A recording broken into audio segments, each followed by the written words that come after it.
Let's get started with the ear. So I'm going to show you some things. So this is the external ear right here. And this is the auricle right here. This is the temporal bone right here. This is your temporal bone. This right here is the external auditory meatus, or the external acoustic meatus of the temporal bone. This structure right here is the tympanic membrane, or the eardrum. This structure right here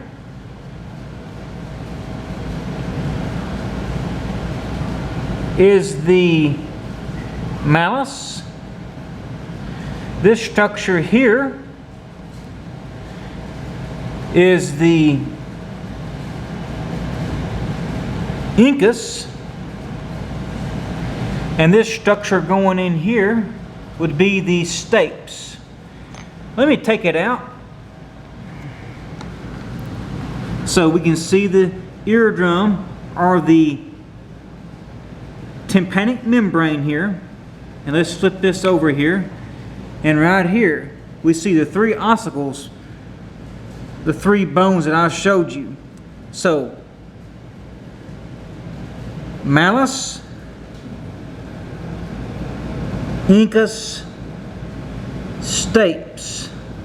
Malleus, incus, stapes, or hammer, anvil, stirrup.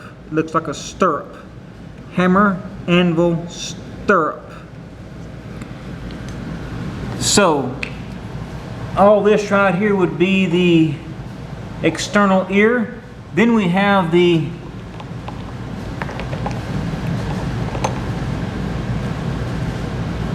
middle ear right here, which includes the eardrum, or tympanic membrane, malleus, incus, stapes. This structure right here is the tympanic cavity. This structure right here, number 2, it's shown, mastoid antrum. And then we have the eustachian tube right here, or the auditory tube, or the pharyngeal tympanic tube. So eustachian tube, pharyngeal tympanic tube, or auditory tube. Goes down into the pharynx. Now, let's continue on with the internal, or the inner ear, excuse me, the inner ear. So we can see right here, this is the cochlea, right here, of the inner ear, cochlea, and then this structure here is the vestibule. Now, let's take it out. So we see the cochlea right here. Looks like a snail shell. And then we have the vestibule, which is this right here. Now, there's perilymph and endolymph. That's the fluid associated with the cochlea and the vestibule, as well as the semicircular canals. And the semicircular canals are these structures here. Here, here, and here.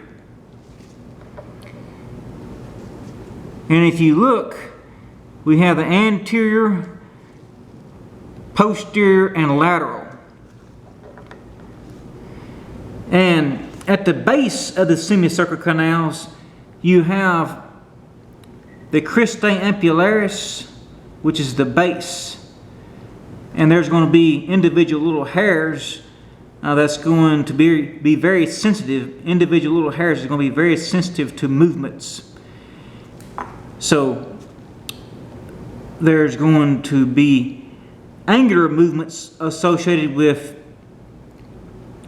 crista ampullaris at the base of the semicircular canals, and then associated with the base of the vestibule, in here you have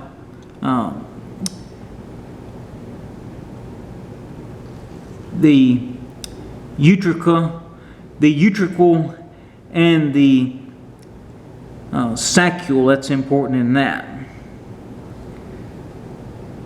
The utricle and the saccule is important in that. And that's going to be very important in linear movement. And we have the cochlea right here. Vestibule, semicircular canals, here, here, and here. This structure right here is the vestibulocochlear nerve, and right here we can see the vestibular nerve, and right here is the cochlear nerve. They converge to form the vestibulocochlear nerve, or cranial nerve number 8. And we also have these two structures here. This right here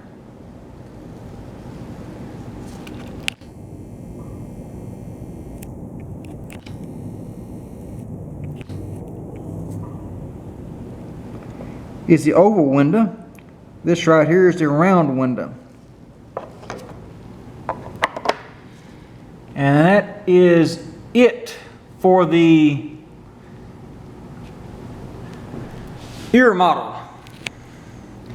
Now I want to show you this right here. So this is the exploded skull here, and you can see the temporal bone right here, and you can see this structure right here. This is the cochlea right here. Okay.